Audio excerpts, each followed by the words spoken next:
Assalamualaikum warahmatullahi wabarakatuh. Perkenalkan, nama saya Vivi Lutina. Saya mahasiswa PPG kategori 3 tahun 2023. Asal sekolah SMK Kebudayaan. Dalam periode pendidikan Pancasila dalam kewarganegaraan. LPTK Universitas Widya Dharma Klaten. Berikut biodata diri saya.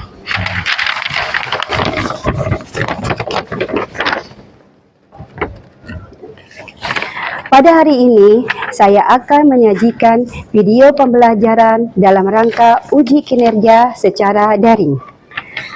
Pada hari ini, saya akan menyajikan video pembelajaran dalam materi hubungan peranan bahasa Indonesia dalam hubungan antar negara.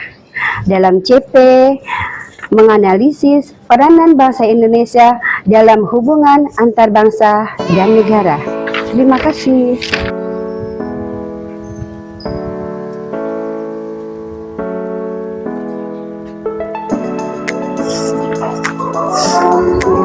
Assalamualaikum. Bagaimana kabar murid-murid hari ini? Alhamdulillah. Oh ya, sebelum belajar kita mulai, terlebih dahulu kita menyanyikan lagu Indonesia Raya ya. Oke, yuk Elsa, silakan. Untuk yang lainnya disilakan berdiri. Indonesia Raya. Indonesia tanah airku, tanah tumpah darahku. Di sana aku berdiri, jadikan dirimu. Indonesia kebangsaanku, bangsa dan tanah airku. Marilah kita bersatu, Indonesia bersatu. Merdeka, hiduplah Indonesia Raya. Selesai. Ya, terima kasih. Silakan duduk. Ya, sebelum belajar dimulai, terlebih dahulu kita berdoa ya. Yuk, Surya, tolong mimpin doa. Iya, berdoa.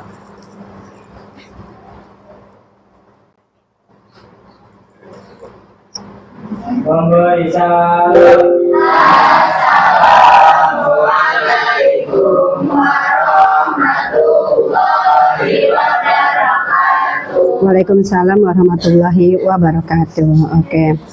Murid-murid, siapa yang hari ini tidak hadir? Ayo. Andri, kenapa Andri? Sakit. Ya, kita doain ya, semoga Andri sehat bisa belajar lagi ke sini. Oke. Ya, alhamdulillah. Yuk, sekarang kita es breaking dulu ya. Yuk. Kalau ibu bilang sudah tepuk satu ya.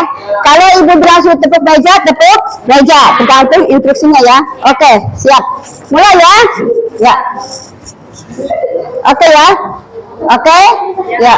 Tepuk satu. Tepuk dua. Tepuk tiga. Tepuk meja. Tepuk satu, dua, meja, tiga, dua, satu, meja, satu. Oke, berarti kita sudah siap belajar. Murid-murid, sekarang Ibu akan menyampaikan pembelajaran hari ini, yaitu peranan Indonesia dalam hubungan antar negara. Pada pelajaran sebelumnya, Ibu telah menerangkan kepada kalian bagaimana kita mencapai Indonesia merdeka. Bagaimana sih bangsa Indonesia itu menjadikan kita ini merdeka dan tidak dijajah oleh bangsa lain. Nah, setelah bangsa Indonesia merdeka, pastinya kita akan terkenal dong di seluruh negara atau bangsa. Ya, pastikan ada 3 unsur yang harus dipenuhi untuk kita terkenal di negara lain. 1, adanya wilayah. Kedua, adanya pemerintahan. Dan ketiga, adanya rakyat. Barulah kita diakui secara de facto. Nah, kita diakui secara internasional oleh negara-negara lain. Inilah ya, karena kita sudah ada lambang negara, ya, burung Garuda, kita udah ada lagunya, kita udah ada logonya, udah ada bangsanya, dan inilah bangsa Indonesia, benderanya ini yang akan dikenal oleh bangsa-bangsa lain. Nah, ya, bangsa Indonesia terkenal di negara ASEAN. Peranan bangsa Indonesia bukan hanya terkenal di negara ASEAN. Bangsa Indonesia termasuk dalam anggota KTT yang ke-40 bahkan ke-41 negara ASEAN. Bahkan sekretaris ASEAN ada di negara Indonesia. Inilah yang kita bahas, peranan Indonesia terhadap hubungan antar negara. Oke, bukan hanya di ASEAN tapi di OKI, di PBB, di Asia Pasifik, KTT Nomblok, itu Indonesia mempunyai peran. Inilah yang akan kita bahas dalam pelajaran hari ini. Oke murid-murid, sebelum belajar dimulai, Ibu ingin mengadakan spin of name buat mengetahui sejauh mana kalian sudah mengenal peranan Indonesia terhadap bangsa-bangsa. Bagi siapa yang namanya terpanggil di mesin spin of name ini, wajib menjawab. Oke? Oke, ya sekarang kita mulai ya. Oke.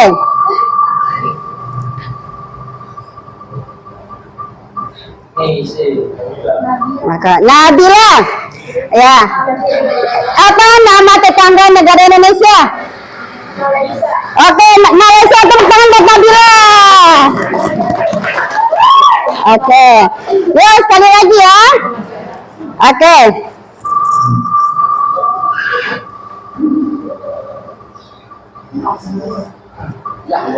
Iqbal. Oke, apakah Indonesia termasuk negara ASEAN? Iya, tekan buat Iqbal. Oke, berarti kalian sudah paham semua ya.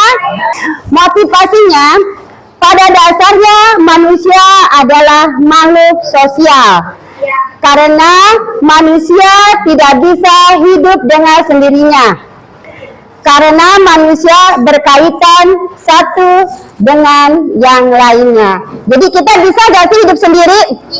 Tidak. Jadi kita termasuk juga manusia yang sosial. Inilah yang kita bahas dalam materi pembelajaran hari ini. Oke? Sekarang kita masuk ke kegiatan inti, terus tujuan pembelajaran. Ya, masuk ke inti, terus kita masuk ke tujuan pelajaran. Oke, kita sudah masuk ke tujuan pembelajaran.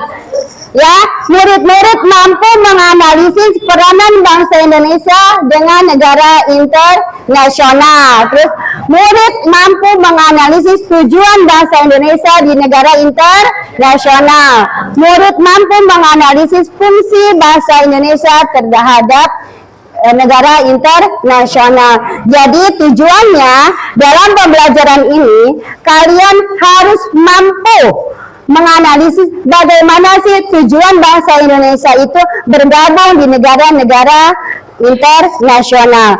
Apa fungsinya? Apa peranannya? Inilah yang kita pelajari di pembelajaran hari ini. Oke? Sekarang kita lihat di sini.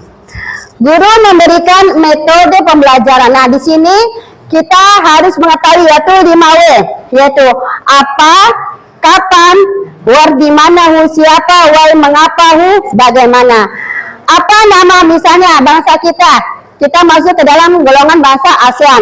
Namanya ASEAN. When, kapan didirikan ASEAN itu? Where, di mana tempatnya? Who, siapa saja anggotanya? ASEAN anggotanya ada berapa orang, dan mengapa sih terbentuknya negara ASEAN?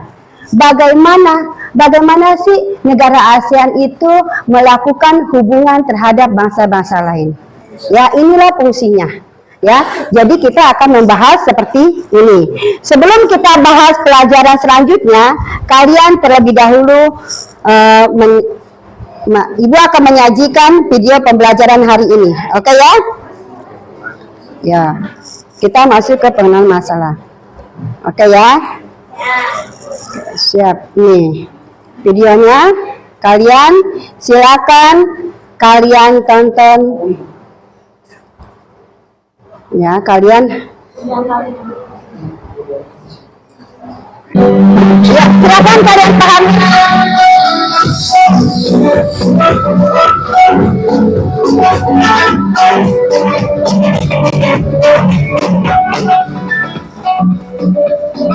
Ya, ya.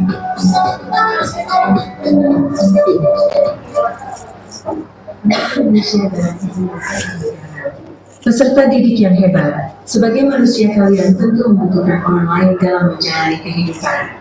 Manusia tidak dapat hidup tanpa bantuan manusia lain. Demikian juga, sebuah negara membutuhkan negara lain dalam menyelenggarakan negaranya. Coba perhatikan gambar berikut. Gambar tersebut menunjukkan bentuk hubungan antar negara yang dijalankan oleh negara kita. Saat itu Presiden Indonesia menerima pameran ASEAN. Kerjasama tersebut merupakan wujud dari kebaikan Indonesia dalam menciptakan perdamaian dunia. Pada bahasan ini kalian akan belajar untuk menelaah bagaimana peran Indonesia dalam menjalin hubungan antar bangsa dan antar negara. Sebagai warga negara yang baik, analisis itu sangat penting. Kalian diharapkan dapat memberikan dukungan dan kontribusi kepada negara Indonesia dalam hubungan internasional. Sebagai sebuah negara, Indonesia harus batas kenegaraan. Faktor penyebab negara melakukan hubungan internasional ada dua, yakni faktor internal dan faktor eksternal. Faktor internal adalah faktor yang berasal dari dalam negara. Misalnya, dorongan dari warganya untuk mencari hubungan internasional, terbatasnya kemampuan negara dalam memenuhi kebutuhan negara dan warga negaranya, serta berlimpahnya produksi dalam negara sehingga harus mencari tujuan ekspor ke negara lain. Sementara faktor eksternal berasal dari luar negara.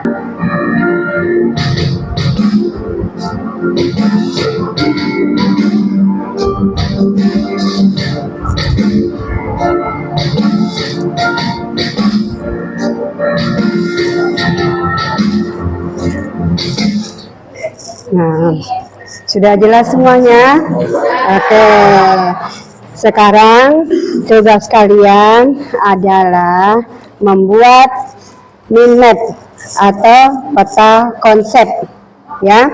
Dari tadi pembelajaran tadi kita lihat kan di situ ada negara APEC, ada negara OKI, ada negara ASEAN, ya, ada KTT non-blok. Ya, silakan kalian sudah bagi kelompoknya masing-masing ya. Oke. Oke, sekarang Ibu akan bagi kalian tentang tugas kalian. Ya, seperti ini, kalian membuat minmap atau peta konsep ya. Ibu akan bagi kertasnya. Ya, silakan ya.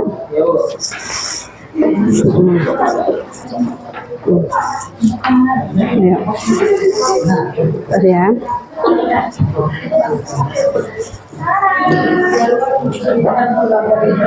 Silakan kalian catat ambil masalah tadi apa yang disuruh sama Ibu. Nah, kamu oke ya, masalah oke ya. Tolong kamu kerjakan.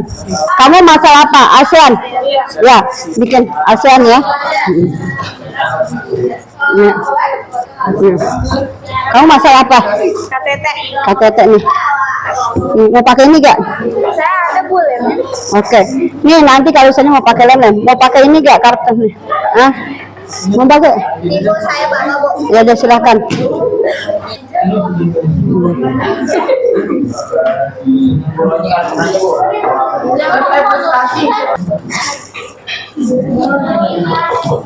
Ayo, nggak ada yang males ya. Ingat pesan Ibu, Allah tidak pernah melihat hasil nilai kamu di rapot atau di ijazah, tapi Allah melihat proses kerja kamu. Ya, coba, nggak ada yang males. Ibu akan nilai. Ya.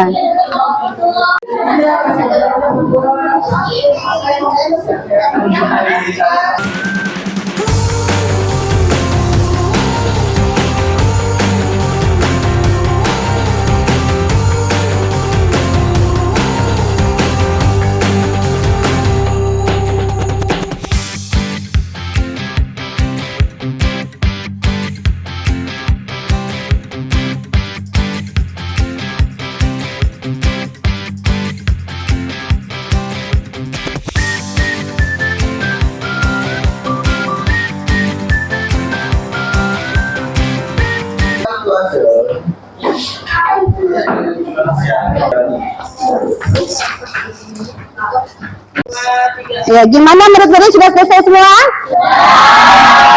Oke, kalau sudah, sekarang kita presentasi ya. Ya, biar temanmu pada tahu hasil kerja kamu. Ya, sudah. Sudah semua? Sudah ya? Sudah ya? Ya. Sekarang selesai, ayo silakan kalian presentasikan ke depan. Ya, dari kelompok 1, silakan. Ya, Elsa.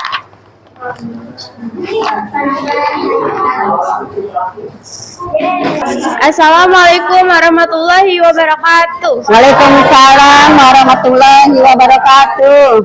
Kami dari kelompok 1, perkenalkan nama saya Elsa Queen. Nama saya Sita Yusyarani. Nama saya Muhammad Iqbal. Nama saya Ulan Stawandini. Nama saya Nabila. Presentasi kali ini kelompok kami akan menjelaskan tentang KTT, Konferensi Tingkat Tinggi Non-Blok. Siapakah yang mengadakan konferensi tingkat tinggi KTT non-blok? Konferensi tingkat tinggi KTT non-blok diadakan oleh negara-negara non-blok yang terdiri dari negara-negara yang tidak tergabung dalam aliansi militer beserta seperti NATO, North Atlantic Treaty Organization atau Fakta Warsawa.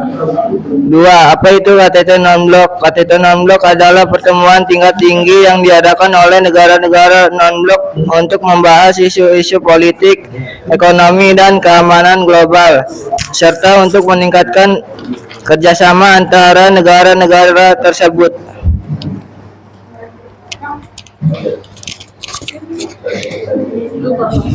Di mana biasanya KTT non-blok diadakan.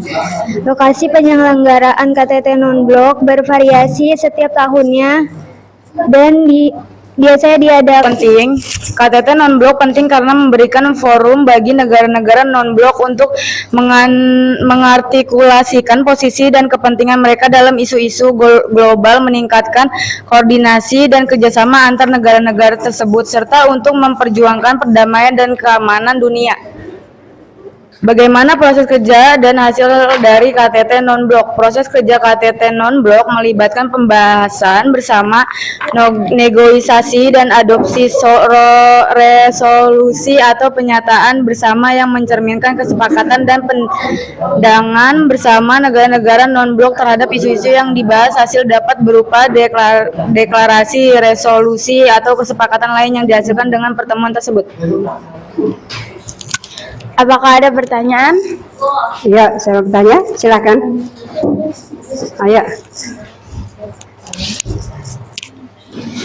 Ada berapa faktor hubungan Indonesia terhadap negara internasional?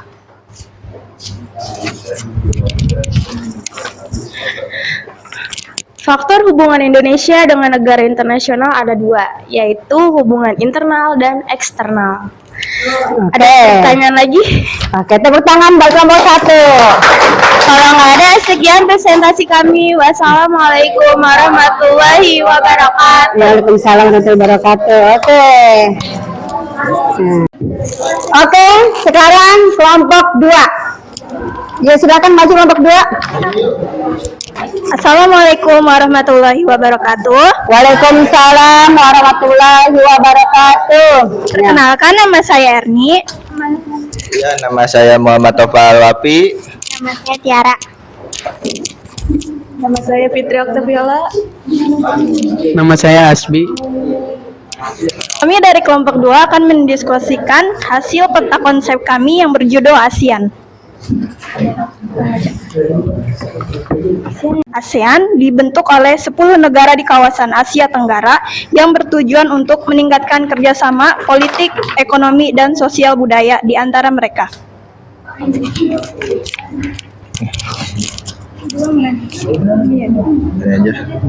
Apa itu ASEAN? ASEAN adalah singkatan dari Association of Southeast Asian Nations. Ini merupakan sebuah organisasi antar pemerintah regional yang terdiri dari 10 negara. Di mana kantor pusat ASEAN berada? Kantor pusat ASEAN berlokasi di Jakarta, Indonesia.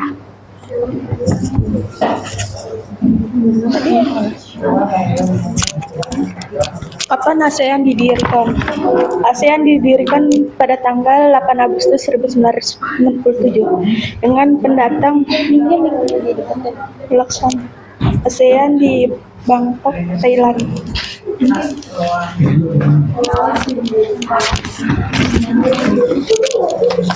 Bagaimana ASEAN mencapai tujuannya? ASEAN mencapai tujuannya melalui pertemuan reguler, pertemuan tingkat tinggi, mekanisme kerjasama di antara negara-negara di anggotanya.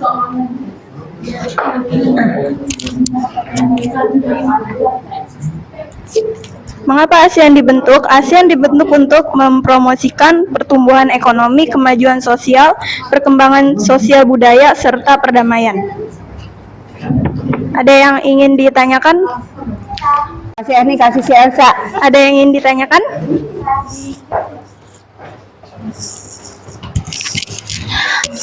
Apa yang dimaksud dengan hubungan internasional?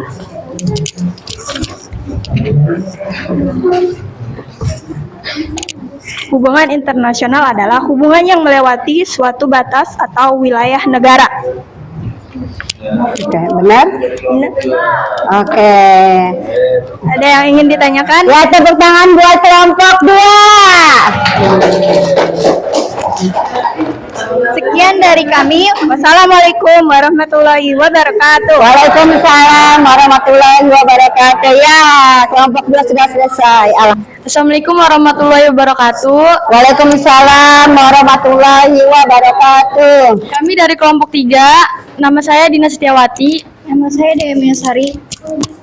Nama saya Nata Puroto Ain. Nama saya Surya Dwi Saputra. Nama saya Angel. Saya ingin mempresentasikan tentang Konferensi Asia Afrika. Ini baca nih. Latar belakangnya letaknya berbatasan dan mempunyai sifat-sifat geografis yang sama. Persamaan nasib sama-sama dijajah oleh bangsa Barat. Kesamaan nasib negara-negara di Asia Afrika pasca Perang Dunia II. Tujuannya memajukan kerjasama, persahabatan, penghubungan antara bangsa Asia Afrika, kerjasama dalam bidang sosial, ekonomi, kebudayaan di antara bangsa-bangsa Asia Afrika, turut serta dalam mewujudkan perdamaian dunia.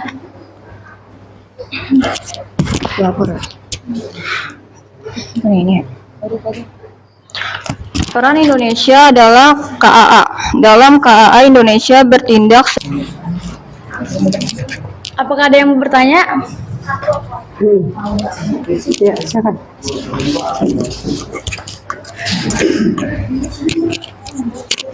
Bidang apa saja yang ada di dalam hubungan internasional?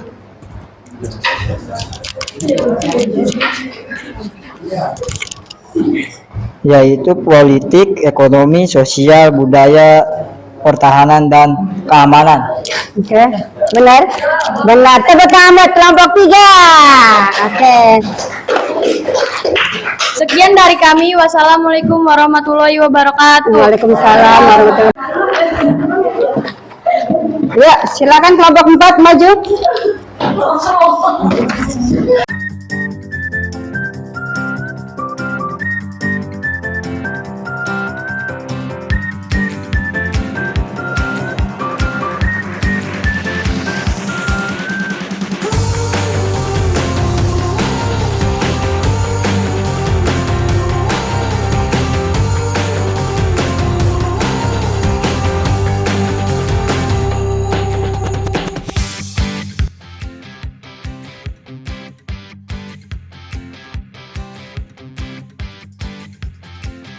Waalaikumsalam warahmatullahi wabarakatuh.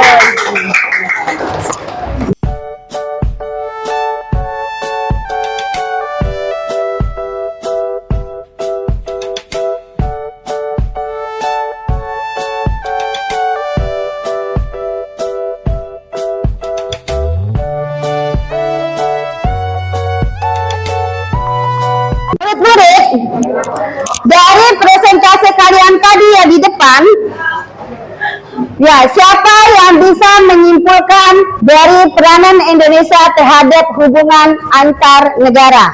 Ya, Saya, Bu. silakan Elsa.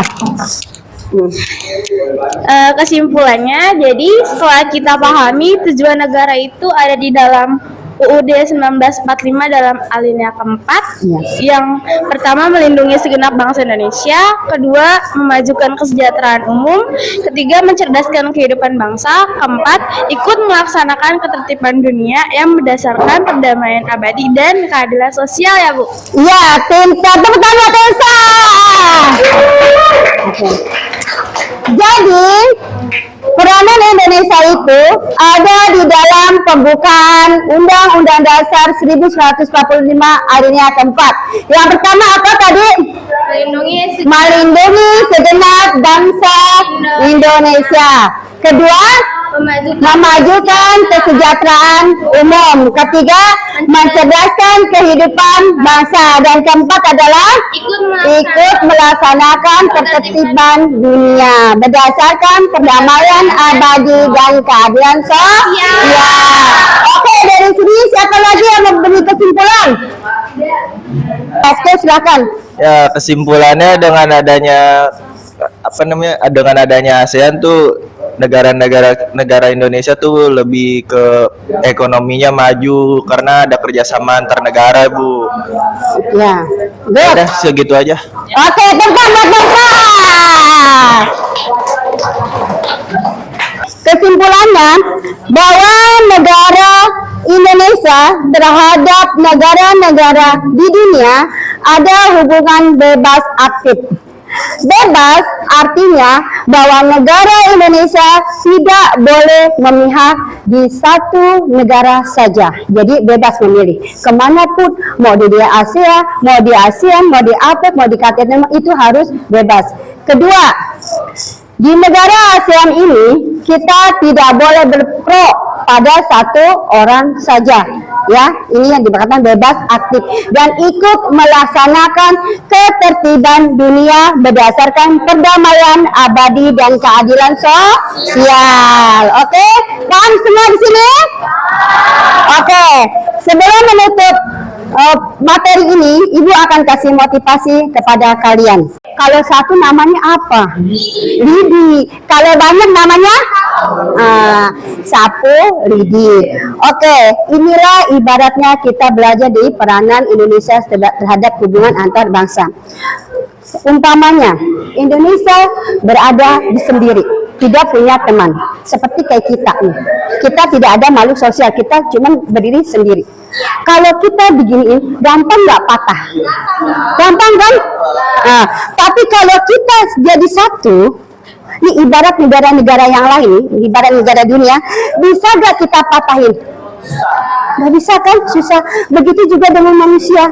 Kalau kita punya sosial, kalau kita punya jiwa sosial, kalau kita menderita, mungkin nggak teman kalian itu akan bantu kita? Mungkin. Ya, tidak ada. Kalau kita sakit gigi nih, kalau giginya sakit, berarti kan apa yang sakit? Semua badan sakit kan? Kepala kita sakit, badan kita meriang. Begitu juga di negara kita, di negara Indonesia. Sekarang kita mau nyapu, bisa gak kita membersihkan sampah dengan satu lidi ini? Tidak.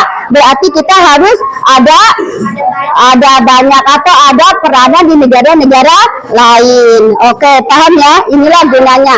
Nah, gunanya di peranan Indonesia ada di dalam burung Garuda, yaitu Bhinneka Tunggal Ika. Berbeda-beda tetap satu jua. Coba kayak sapu lidi ini, mereka tidak ada yang panjang semua kan? Mereka ada yang pendek kan? Ada yang besar kan? Tapi mereka bersatu untuk membersihkan lingkungan. Begitu juga dalam Bhinneka Tunggal Ika. Oke. Semangat belajarnya, oke? Oke, sampai sini ya, terima kasih. Oke, sebelumnya kita berdoa dulu ya, Surya ya. Siap berdoa.